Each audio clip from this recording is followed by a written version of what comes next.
राम कृष्ण हरी जय जय राम कृष्ण हरी, राम कृष्ण हरी जय जय राम कृष्ण हरी, राम कृष्ण हरी जय जय राम कृष्ण हरी, राम कृष्ण हरी जय जय राम कृष्ण हरि हरि राम कृष्ण हरि जय जय राम कृष्ण हरि, राम कृष्ण हरि जय जय राम कृष्ण हरि, राम कृष्ण हरी जय जय राम कृष्ण हरी, राम कृष्ण हरी जय जय राम कृष्ण हाय राम कृष्ण हरि जय जय राम कृष्ण हरि, राम कृष्ण हरी जय जय राम कृष्ण हरी, हरि राम कृष्ण हरि जय जय राम कृष्ण हरि, राम कृष्ण हरी जय जय राम कृष्ण हरी, राम कृष्ण हरि जय जय राम कृष्ण हरि, राम कृष्ण हरी जय जय राम कृष्ण हरी, राम कृष्ण हरि जय जय राम कृष्ण हरि, राम कृष्ण हरी जय जय राम कृष्ण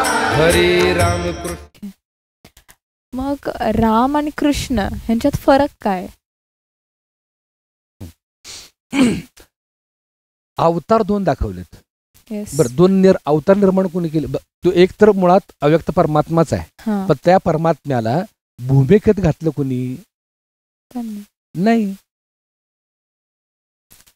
रामाला भूमिकेत कोणी घातलं? वाल्यांनी. Yes. परमात्म्याला राम रूपात घातलं वाल्यांनी, हं. आणि परमात्म्याला कृष्ण रूपात कोणी घातलं? व्यास ऋषी. येस, व्यासाने. तेच मनुष्यच झाले ते पण. हा, त्यांनीच ते निर्माण केलं. आता मी मगाशी सांगितलं, राम हा मर्यादा पुरुषोत्तम आणि कृष्ण हा लीला पुरुषोत्तम. हं. मर्यादा लक्षात येते पण लीला लक्षात येत नाही. बरोबर आहे ना? लीला घडतात.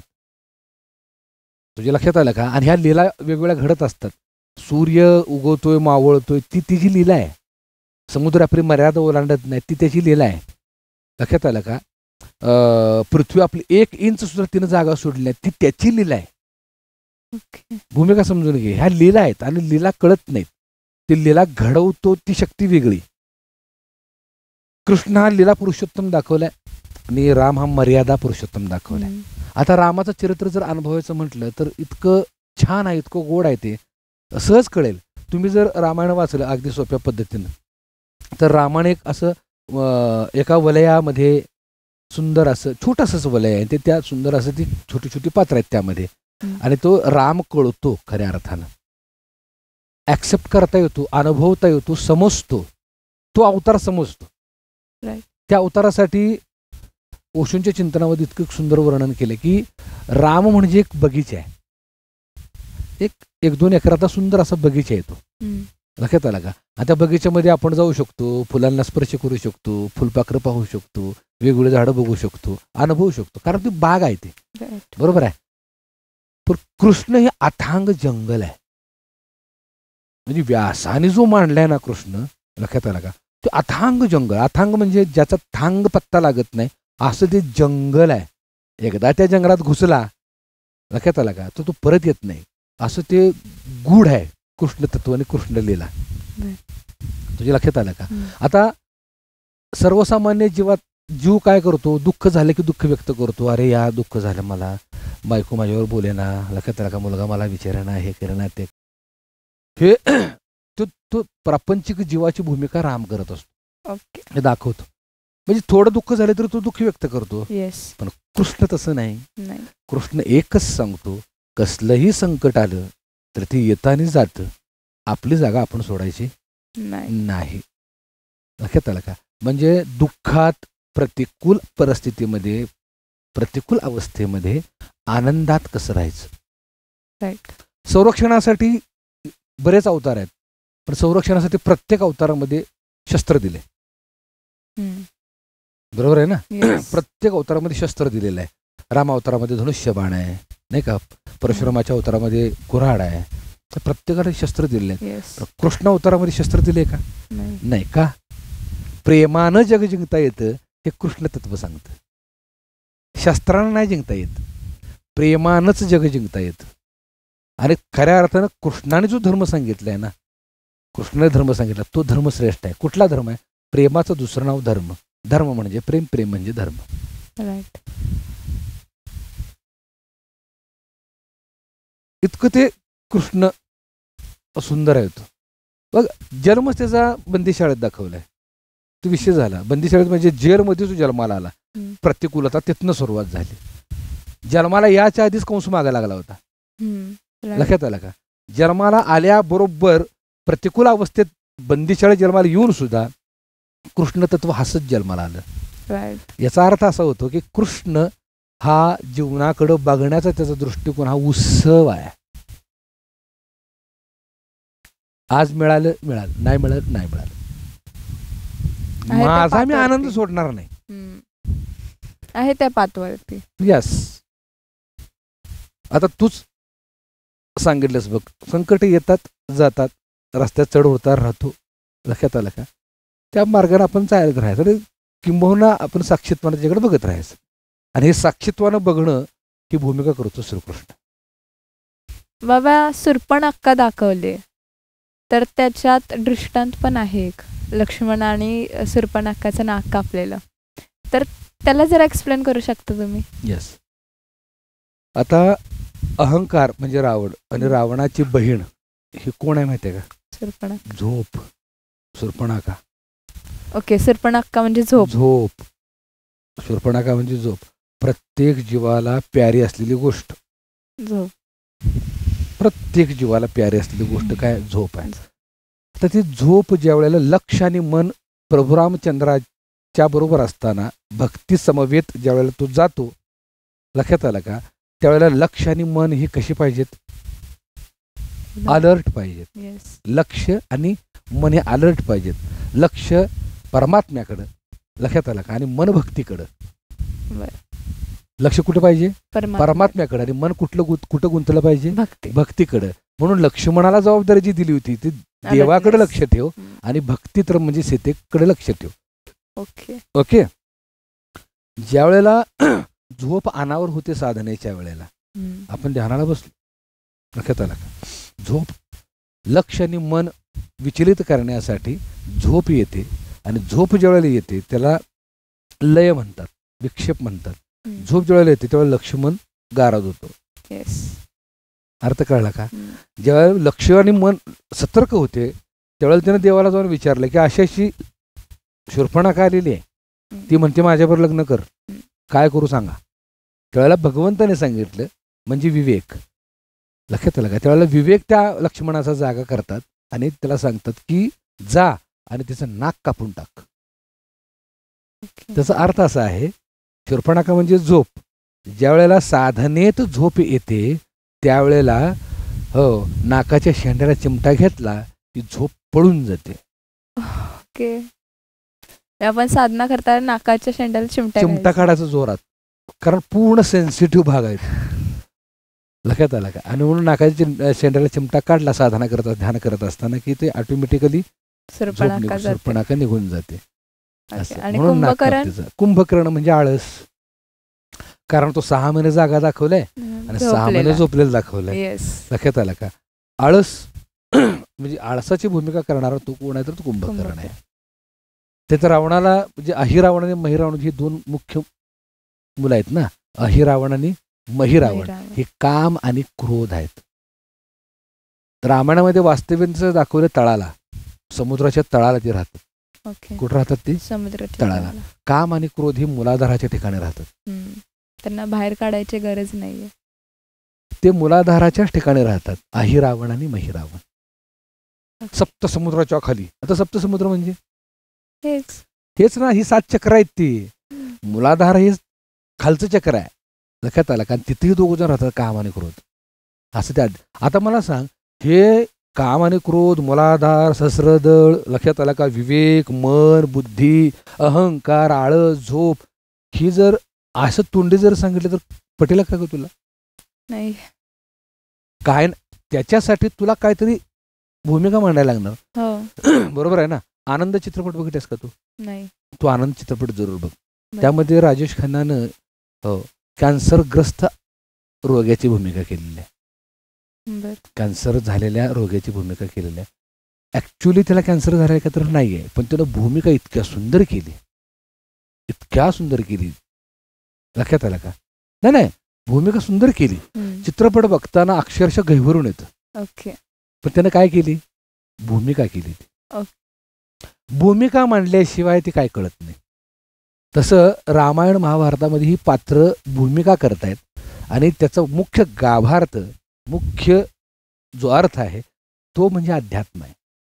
थँक्यू एवढे तुम्ही एक्सप्लेन केल्याबद्दल. आणि ह्या यंग जनरेशनचे मेन जे क्वेश्चन्स होते की ह्यांना फोर्सफुली महाभारत ऐक, रामायण ऐक, पण हे का ऐकायचं हे त्यांना माहीत नव्हतं. ह्याचं उत्तर भेटलं, की भेटली त्यांना. तर ह्याच्यासाठी खूप थँक्यू. आणि असंच तुम्ही आम्हाला ह्या व्हिडिओजद्वारे जरा असंच मार्गदर्शन करत राहा. ओके राजा, थँक्यू. खूप छान, खूप गोड. तू सुद्धा इतके सुंदर प्रश्न विचारलेस. ते सर्वसामान्य आज तरुण जो भरकटच चाललाय, लक्षात आला का? म्हणजे काय म्हणतो त्याला आपण, एक वेस्टर्न लाईफ जगाच्या माध्यमाने चाललंय. तुला एक चांगली गोष्ट सांगू का, की भारतासारख्या ठिकाणी राम आणि कृष्णाचा अवतार झाला. येस. भारतासारख्या ठिकाणी भारतभूमी ही खूप श्रेष्ठ भूमी आहे. पण पाश्चिमात्य संस्कृतीने आपल्या भारतावर आक्रमण केले आणि आजचे जे युवक आहेत, तरुण आहेत, ते अक्षरशः भरकटच चाललेत. लक्षात व्यसनाधीन झालेत. चरस, गांजा या माध्यमातून वाम मार्गाला निघाले, त्यांना आपलं आयुष्य संपवायला निघालेत. त्याच्या उलट काय झालं माहिती आहे का? आपलं भारतीय संस्कृती, आपले धर्मग्रंथ, लक्षात आलं का, रामायण महाभारतासारखे जे ग्रंथ आहेत ते अनुकरणासाठी पाश्चिमात्य लोक आज प्रयत्न करतात. लक्षात आलं का? आपल्या हिंदू धर्माची संस्कृती ही परकीय घ्यायला लागले, तर आनंद लुटायला लागले. कोण राम, कोण हरे राम हरे कृष्णा जगभरात मंत्र गाजायला लागला. आणि आमच्या भारतामध्ये युवक आमचा कुठे निघालाय बघ. आणि तो युवक खऱ्या अर्थानं, आणि त्याला त्याच्या पाठीमागचं कारणही सांगतो, आम्हाला पटवून देता आलं नाही. राम आम्हाला पटवून देता आलं नाही, कृष्ण आम्हाला पटवून देता आला नाही. लक्षात आला का? ही पात्र आम्हाला पटवून देता आली नाहीत. आणि त्यामुळे आम्ही त्या कल्पनेत अडकूनच पडत नाही. परत आज जवळजवळ 99% तुमच्यासारखे तरुण म्हणतात त्या कल्पना आहेत, त्या भाकड कथा आहेत, आम्हाला नको आहेत. अरे त्या भाकड कथा नाही आहे, त्या कल्पना नाही आहेत. ऋषींचं म्हणजे वाल्मिक आणि व्यास असतील, यांची पोटतिडी खूप वेगळी आहे.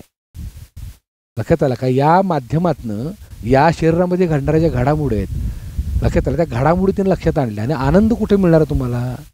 ज्यावेळेला तुम्ही स्वरूपाला, आत हृदयात असलेल्या कृष्णाला, या कुरुक्षेत्रामध्ये मध्यभागी अर्जुनाला उपदेश करणारा कृष्ण ज्यावेळेला तुमच्या देहात म्हणजे त्या कुरुक्षेत्रामध्ये गोकुळामध्ये अवतरित होईल. गो म्हणजे शरीर आणि कुळ म्हणजे इंद्रिय. ज्यावेळेला तो अवतरित होईल त्यावेळेला खऱ्या अर्थानं गुण्या गोविंदानं तुम्ही आनंद उपभोगाल. या अयोध्येमध्ये ज्यावेळेला राम प्रकट होईल, खरा राम ज्यावेळेला तुम्हाला कळेल ना, त्यावेळेला खऱ्या अर्थाने या जीवनाचं सार्थक झालं. ही त्यांची पोटतिडीक आहे. पण आम्हाला राम कृष्ण पटवून देता येईना. लक्षात आलं का? आणि त्यामुळं यंग जनरेशन, तरुण वर्ग सगळं हे म्हणजे भाकड कथा आपल्याला नको. पण ह्याचा अर्थ कळला पाहिजे. हे ज्यावेळेला अर्थ कळेल ना, त्यावेळेला खऱ्या अर्थानं सगळा युवक परमार्थ करेल. बाबा एक मिनिट, पण मेन क्वेश्चन हा आहे की आम्ही महाभारत आणि रामायणाचा अभ्यास का करावा? अभ्यास कोण करा म्हणते तुम्हाला? म्हणजे का करावं? म्हणजे तुम्हाला बाकीचे काय हे आहेत का अडचणी? आधीच खूप अभ्यास आहे, आता त्याचा कधी अभ्यास करायचा? अभ्यास काय? करिअर टेन्शन असतं आजच्या जनरेशनला मेन तर त्याच्यामध्येच ते फ्लो होत असतात. बरोबर आहे. एक गोष्ट सांगू, रामायण आणि महाभारत हे भवसागर तरुण जाण्यासाठी आहेत. आणि हे जे ज्ञान आहे, म्हणजे वैद्यकीय असेल, व्यावसायिक असेल, व्यापाराचं असेल, किंवा तुमचं करिअर ओरिएंटेड जे ज्ञान आहे, हे ज्ञान फक्त पोट भरण्यासाठी, शरीराच्या सुखासाठी. लक्षात आलं का? या ज्ञानाचा उपयोग होतो. पर तुम्ही ज्ञान मिळवता, त्या ज्ञानाचा फायदा काय? आता हे तुम्ही लौकिक ज्ञान मिळवता, त्या ज्ञानाचा काय फायदा आहे तुम्हाला? कुठला तरी एक अधिकारी होणार, कुठला तरी एक बिझनेस टाकणार, कुठला तरी एक व्यवसाय करणार, हे करणार, त्यातनं पैसे मिळवणार.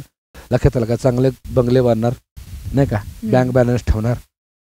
अगदीच झालं, लईच पैसा झाला तर फॉरेनमध्ये मुलांना शिकवायला पाठवणार, हे करणार, ते करणार, हे झालं ॲज इट इज.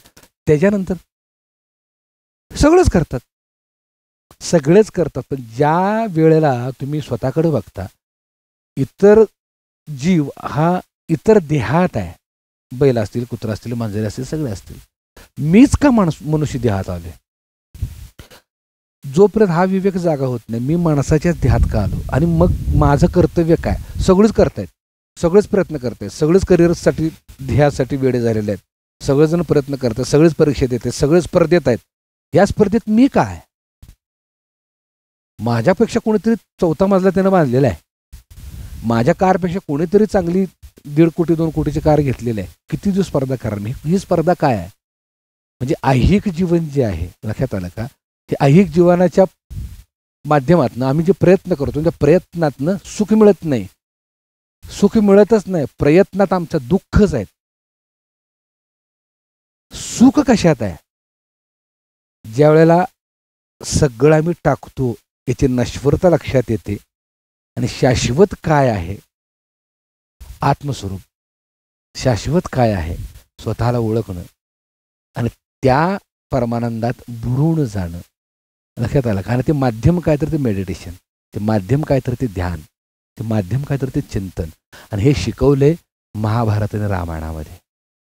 तुम्हाला एवढं सुख पाहिजे म्हणजे मला काय म्हणायचं आहे, सुखातलं म्हणजे सुखाच्या सागरातलं ओंजळवर तुम्हाला सुख पाहिजे का सुखाच्या सागरात उडी मारणार तुम्ही? सुखाच्या सागरात उडी मारणं. येस ना? सुखाच्या सागरात उडी मारणं म्हणजे रामायण महाभारत अनुभवणं. आणि हे जे तुम्ही जे शिक्षण घेताय ना, त्या सागरातला छोटासा भाग, थोडासा, तर तेवढ्यासाठी आम्ही किती मरमर मरतोय. एकच गोष्ट आहे, काय करायचं आहे? थेंबानं समुद्रात उडी मारावी, सागरात उडी मारावी. आनंद सागरात प्रेमे बुडी दिली, लाभले सौख्य मोठे नाही बोल. हे जरूर करावं. हे प्रयत्न तुमचे असावेत. शिक्षण तुम्ही घ्या, व्यवसाय करा, नोकरी करा. माणसाचे दोन्ही हात कर्मात गुंतलेले पाहिजेत. भगवंतानी माणसालाच कर्म का दिले माहिती आहे? का दिले? कर्मण्येवाधिकार असते मा फलेषु कदांचन. कर्माचा अधिकार फक्त मनुष्य देहाला का दिलाय? मनुष्याचं मन हे भरकटतं. तो जर कर्मात गुंतला तर त्याचं मन स्थिर राहील आणि स्थिर मनानं त्याला प्राप्त करता येईल. माणसाला जर कामच नसेल तर त्याच्यातून चुकीची कामं होणार. म्हणून कर्माचा अधिकार भगवंताने दिलेला आहे. हे कर्म रूपानं आपल्याला करायचंच आणि करायलाच पाहिजे. आणि ते बी कर्म कसं करायचं आहे? कर्मयोग ज्ञानेश्वरीमध्ये सांगताना भगवंताने अर्जुनला सांगताना कर्मयोग म्हणजे कसं? योग हा कर्मसु कौशलम. कौशल्यपूर्ण जे आम्ही कर्म करतो त्या नाव योग. योग म्हणजे श्वास कोंडून बसलाय, हे करत बसलाय, तर नाही नाही नाही नाही. ध्यानाची बुद्धाने इतकं सुंदर सांगितलंय, लक्षात आलं का? ज्यावेळेला आम्ही ध्यानाला कर्म मानतो त्यावेळेला तो बाजार होतो आणि ज्यावेळेला ध्यानपूर्वक कर्म करतो त्यावेळेला ते मंदिर होतं. तसं कौशल्यपूर्ण कर्म केलं की ते काय होतं? मंदिर होतं. देव तिथंच वास करतो. कुठल्या रूपानं? समाधान या रूपानं. म्हणून महाभारत आणि रामायण हे दोन कशासाठी पाहिजेत की आम्हाला हे दिशादर्शक आहेत. भवदुःखातून बाजूला होण्यासाठी, भवदुःखापासून दूर राहण्यासाठी आणि सुखाचा स्रोत, आनंदाचा सागर तो उपभोगता यावा. म्हणून रामायण आणि महाभारत हे दोनच असे ग्रंथ आहेत की याला उत्तर आहेत. ही ओके. थँक्यू बाबा. बाय बाबा. खूप छान.